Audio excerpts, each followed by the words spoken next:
ሰላም ሰላም የተከበራችሁ የተወደዳችሁ ውድ የቻናል ቤተሰቦች እንዴት ናችሁ? ለሰላም ሁሉ መልካም እንግዲህ እግዚአብሔር ይመስገን ለሰላም ሁሉ መልካም ነው። እንግዲህ ውድ ቤተሰብ ዛሬ ደግሞ ከባለፈው የቀጠለውን ፊዚክስ ኢንትራንስ ኤግዛም ይዤላችሁ መጥቻለሁ ማለት ነው። ዛሬ በፓርት 4 ተመልሼ መጥቻለሁ ማለት ነው። ከባለፈው የቀጠለ ጥያቄ ነው። ዛሬ question number 3 ነው ይዤላችሁ የመጣሁት። ይህ እንግዲህ እነዚህ ሶስት ጥያቄዎች እንግዲህ ከ9ኛ ክፍል ሲምፕል ማሽን ቶፒክ የወጡ ናቸው ብያችኋለሁ። question number 3 A wheel and axle of 40 cm and 8 cm respectively is used to lift a bucket of 6 kg of water from a well by applying an effort of 20 Newton on the wheel. The percentage efficiency of the simple machine is A 60%, B 66%, C 30%, D 80% ይላል። ይህን ጥያቄ ከመስራታችን በፊት እንግዲህ ዛሬ የምንፈልገው ምንድነው? ባለፈው እንግዲህ ስለ አክቹዋል ሜካኒካል አድቫንቴጅ አይተናል፣ ስለ አይዲያል ሜካኒካል አድቫንቴጅ አይተናል። ሜካኒካል አድቫንቴጅን በሁለት ተከፍዬ አክቹዋል ሜካኒካል አድቫንቴጅ እና አይዲያል ሜካኒካል አድቫንቴጅ የሚል ነገር አንስቻለሁ። then actual mechanical advantage is always less than አይዲያል ሜካኒካል አድቫንቴጅ የሚልም ለማየት ሞክረናል ማለት ነው። ዛሬ ደግሞ እቺን ጥያቄ ከመስራታችን በፊት እንግዲህ ሲምፕል ማሽን ወደ 6 አካባቢ ይከፋፈላል። it can be classified into 6 parts። የመጀመሪያው ሊቨር ነው። ሊቨር እናውቃለን። ኦኬ። ከዛ ደግሞ ኢንክላይንድ ፕሌን ነው። ኢንክላይንድ ፕሌን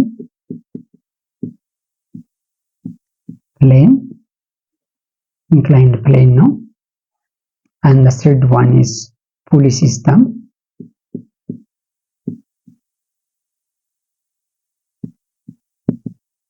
Pulley system, wheel and axle,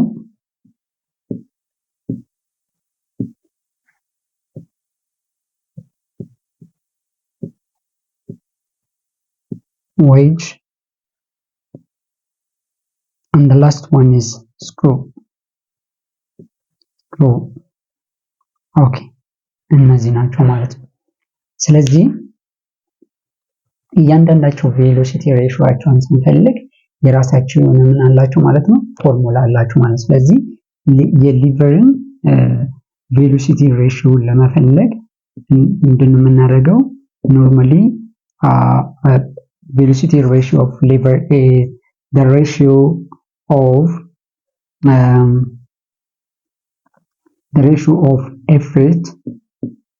effort arm to what? To the ratio of load R አድርገን እናገኛለን ማለት ነው። ኦኬ then inclined plane ጋር ስንመጣ ደግሞ inclined plane እንግዲህ በባለፈውም ሰርተናል። inclined plane ይሄን ነው የሚመስለው። ከዚህ እስከዚህ ድረስ ያለው ሌንግዝ ይባላል። this is length and this one is height ነው። ስለዚህ the velocity ratio of inclined plane is length divided by height ይሆናል ማለት ነው። length divided by length of the inclined plane divided by the height of the inclined plane ይሆናል ማለት ነው። and pulley system ጋር ስንመጣ pulley system actually it can be classified into 2 በሁለት ይከፈላል። pulley system ማለት ነው። pulley system okay pulley system በሁለት እንከፍላለን። single okay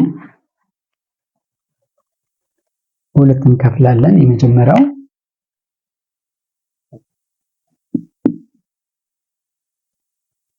single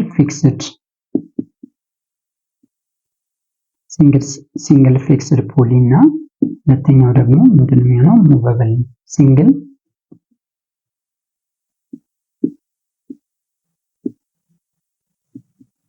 movable pulley ብለን በሁለት እንከፍላቸዋለን ማለት ነው። ኦኬ ስለዚህ የዚህ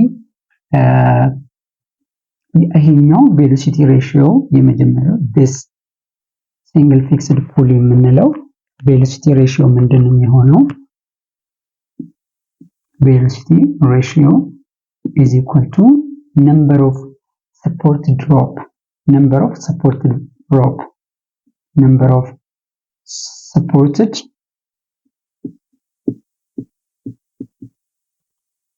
ጋር እኩል ነው። rope ወይም ደግሞ ቼን ሊሆን ይችላል። ቼን ሰንሰለት ሎዱን የሚይዘው ማለት ነው።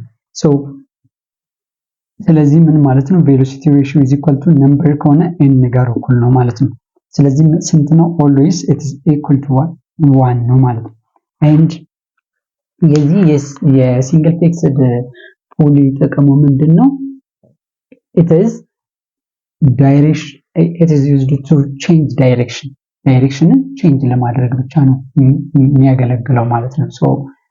changing direction ነው። single fixed pulley is a changing direction ነው ማለት ነው። ከአንድ ጋር እኩል ነው ማለት ነው። velocity ratio of single fixed pulley is equal to 1 ሮፑ አንድ ነች ማለት ነው። እንደኔ ትሬኑ አንድ ነው ማለት ነው። እዚህ ጋር ሲንግል ሙቨብል ፑሊ ጋር ሲመጣ ደግሞ velocity ratio is equal to 2 ነው። number of supported rope ጋር እኩል ነው፣ ግን number of rope 2 ነው ማለት ነው። 2 ነው። ይሄ ምንድነው ጥቅሙ? it is used to reduce what? used to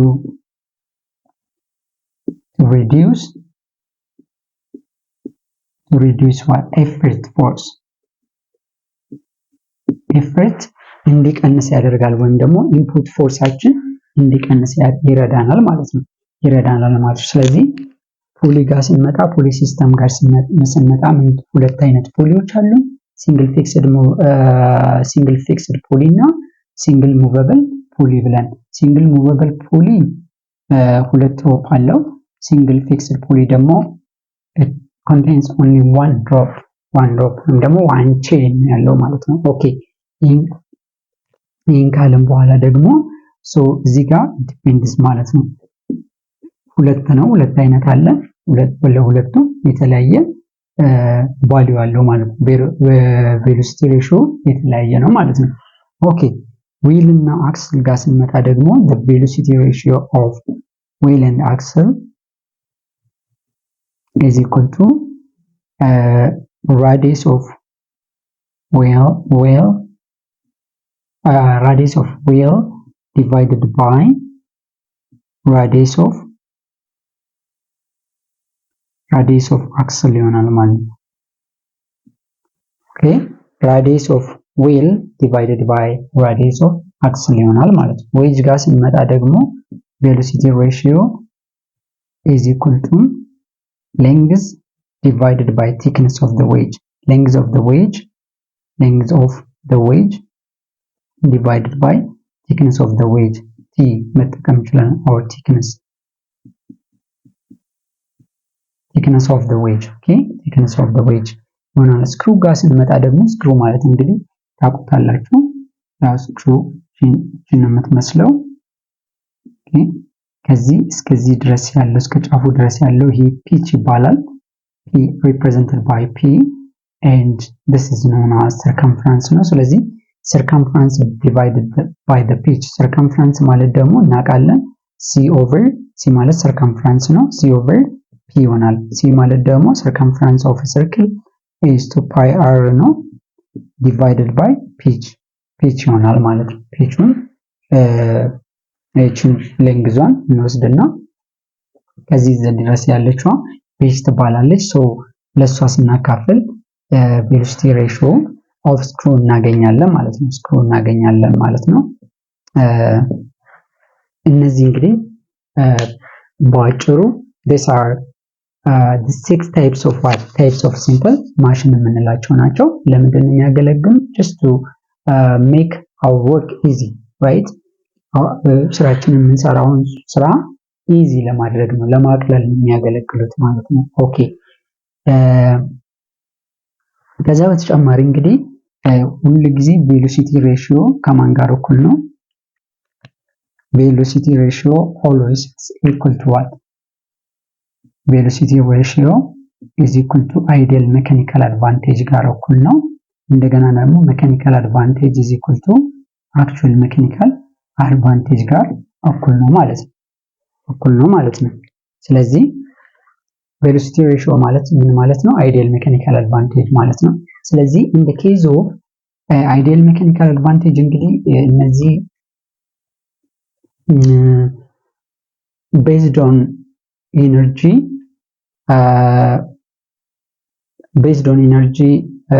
they can be divided machines can be divided into two ሁለት እንከፍላቸዋለን። ምን ላይ ተመርኩዘን ማለት ነው? በእንትን ላይ ተመርኩዘን ማለት ነው። በኢነርጂ ላይ ተመርኩዘን based on energy they can be divided into two or machines can be divided into two based on energy. ስለዚህ based on energy machine can be divided into two.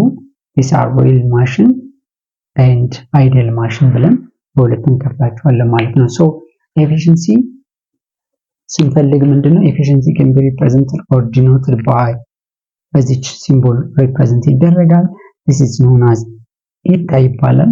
in short based on energy machine can be divided into two. these are real machine እና ideal machine እንላለን። real machine የምንለው normally energy loss ይኖራል ማለት ነው። energy loss የሚኖሩ ደግሞ because of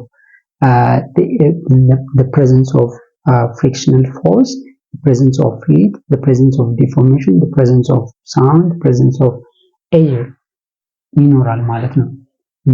ስለዚህ በእነዚህ ፋክተሮች ምክንያት ኤነርጂ ሎስ ይደረጋል ማለት ነው። ደግሞ ኤነርጂ ይባከናል ማለት ነው። አይዲያል ማሽን ላይ ግን ሙሉ በሙሉ እነዚህ ነገሮች ምን እናደርጋለን? ኢግኖር እናደርጋቸዋለን ማለት ነው። so that 100% efficiency ይኖራል ብለን ኮንሲደር እናደርጋለን ወይም ደግሞ እናስባለን ማለት ነው። so ይሄን ካልኩ በኋላ አሁን በቀጥታ ወደ ጥያቄ መምጣት እችላለሁ ማለት ነው። so እቺን ጥያቄ ለመስራት እንግዲህ እዚህ ጋር የተሰጡ ነገሮች አሉ። እነዚህ ማስታወስ እነዚህን እንግዲህ እያንዳንዱን ጊቭናችንን ማውጣት ያስፈልጋል ማለት ነው። ምንድነው የተሰጠን ከተባለ እዚህ ጋር የተሰጡን ነገሮች ምንድን ናቸው? አንደኛ will radius of አንደኛ ምንድነው የተሰጠን? radius of wheel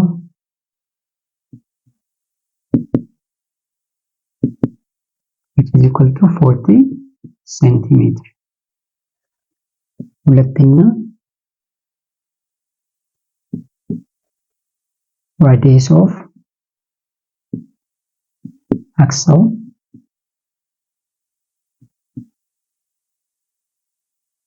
which is equal to 8 centimeter. Okay.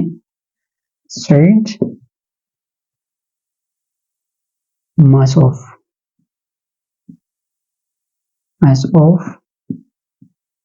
a water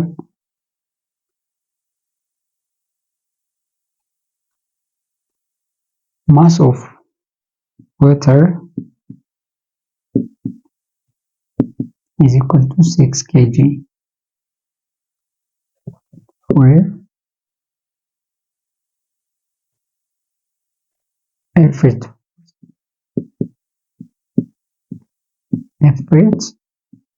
force or effort is equal to 20 Newton. Again Newton ተሰጥተናል ማለት ነው። okay, these are our given ናቸው ማለት ነው። እነዚህ ካወጣን በኋላ it's a matter of just remember the formulas, right? ቀመሮቹን ማስታወስ ብቻ ነው የሚሆነው ማለት ነው። ከዚህ በኋላ እነዚህን ካወጣን በኋላ okay፣ ስለዚህ አሁን መጀመሪያ ምንድነው መፈለግ ያለብን? first of all we have to find load መፈለግ አለብን። load ማለት ደግሞ okay, load ማለት which is equal to force ማለት ነው። okay፣ ስለዚህ force is equal to load ነው። so loadን ሌላ ደግሞ እዚህ መጨመር ያለብን ምንድነው? አምስተኛ gravity ነው።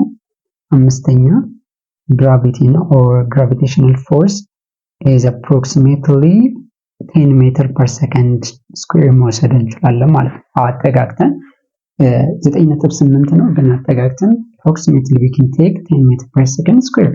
okay so አሁን ይሄ ከሆነ load is equal to effort our load is equal to force ከሆነ so force ማለት ደግሞ mg so downward የሚስበው force mg ነው ስለዚህ mg ነው ማለት ነው። ሎዳችንም load is equal to mg ይሆናል ማለት ነው። mg ይሆናል so m ን እናውቃለን m of the water is 6 kg ነው times gravity ደግሞ እዚህ ጋር approximately 10 meter per second እንወስዳለን per second square እንወስዳለን this is going to be 60 newton ይሆናል ማለት ነው because 1 newton is equal to 1 kilogram meter per second square ጋር ስለሆነ this is going to be 60 newton ይሆናል ማለት ነው። ኦኬ ስለዚህ ሎድ አለኝ ማለት ነው። ኦኬ ሎድ አለኝ ቀጥሎ ደግሞ መፈለግ ያለብኝ ምንድነው velocity ratio ነው። velocity ratio of wheel and axle እነሱን ፈልጋለሁ ማለት ነው which means so radius of wheel divided by radius of axle ይሆናል ማለት ነው። ስለዚህ የላይኛው ስንት ነው ትልቁ የአክስል የዊል 40 ነው 40 centimeter divided by 8 centimeter this is going to be which centimeter by centimeter this is going to be 5 ይሆናል ማለት ነው። 5 አገኘው velocity ratio አገኘው 5 ነው so ሁለት ነገሮችን አውቃለሁ አሁን ሎድን አውቃለሁ እንደገና ደግሞ velocity ratio አግኝቻለሁ። አሁን የሚቀረኝ ምንድነው ሜካኒካል አድቫንቴጅ ነው። ምክንያቱም efficiency ማለት እዚህ ጋር ቀደም efficiency is equal to mechanical advantage divided by velocity ratio የሚል ነገር times 100% የሚል ነገር ቀደም ለማውራት ሞክሬያለሁ so ስለዚህ አሁን ይሄንን ነገር መተካት ነው ማለት ነው። ስለዚህ ሜካኒካል አድቫንቴጅ ለማግኘት አሁን ምንድነው ማድረገው ሜካኒካል አድቫንቴጅ is equal to load over effort ነው ሎዱን አውቃለሁ which is 60 ኒውተን አግኝቻለሁ divided by effort is 20 ኒውተን ነው okay 20 ኒውተን ነው እዚህ ኒውተን በኒውተን ይጠፋል።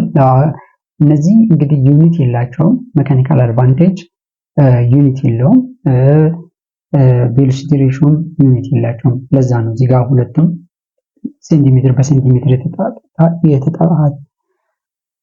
የጠፉት ማለት ነው የተጠፋፉት ለዛ ነው ማለት ነው። ኦኬ ስለዚህ አሁን ይሄ 0 በ0 ይጠፋል 2 1 2 3 ይመጣል ማለት ነው this is going to be by 2 1 by 2 3 it's going to be 3 ይሆናል so mechanical advantage አችንን 3 አግኝተናል ማለት ነው። ኦኬ 3 አግኝተናል maybe ወደታች ማይታይ ከሆነ እስኪ ጠጋ አድርጌ ወደታች ማሳያችሁ ኦኬ ስለዚህ 3 አግኝተናል ይሄ this is going to be what mechanical advantage አችንን አግኝተናል ማለት ነው። ኦኬ አሁን ምን ሶስት ነገሮችን እናውቃለን mechanical advantage እናውቃለን velocity ratio እናውቃለን እንደገና ደግሞ ሎድ እናውቃለን። ኦኬ ሎድን ስለምናውቅ ነው ይሄንን mechanical advantage ልናገኝ ይቻላል ማለት ነው። ሶ አሁን ደግሞ ምንድነው ማድረገው ስለዚህ አሁን እንግዲህ velocity ratio እዚህ ጋር 60 አግኝቻለሁ አውቃለሁ ሶ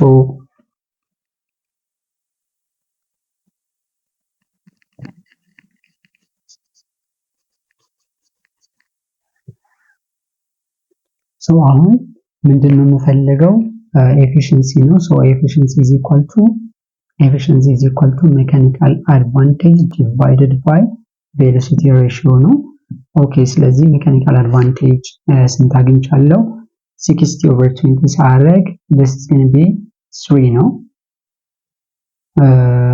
ኦኬ 3 ነው እዚህ velocity ratio ደግሞ ስንት አግኝቻለሁ 5 አግኝቻለሁ 5 አግኝቻለሁ so ፎርሙላችን actually ምንድነው የሚሆነው mechanical advantage divided by velocity ratio times 100% ነው የሚሆነው so ይሄንን እንደዚህ ካስቀመጥኩኝ በኋላ ምንድነው ማድረገው this is equal to ሜካኒካል አድቫንቴጅ ቅድም አግኝቻለሁ which is 3 ነው divided by 5 times 100%. okay 100%. so ይህን ከፈለኩኝ በአምስት ባጠፋ ስንት ይሆናል? በአምስት አንድ ነው። በአምስት 20 ይመጣል ማለት ነው። 3 times 20 is 60% ይሆናል ማለት ነው። 60% ይሆናል። ወይም ደግሞ ይህንን ባባዛው ስንት ይመጣል? 300% ይመጣል። 300% divided by 5 by 5 1 by 5 35 66 ይሆናል። so which is going to be 60% ማለት ነው። 60% ይሆናል ማለት ነው። so መልሳችን ስንት ይሆናል ማለት ነው? A ይሆናል። መልሳችን A ይሆናል ማለት ነው።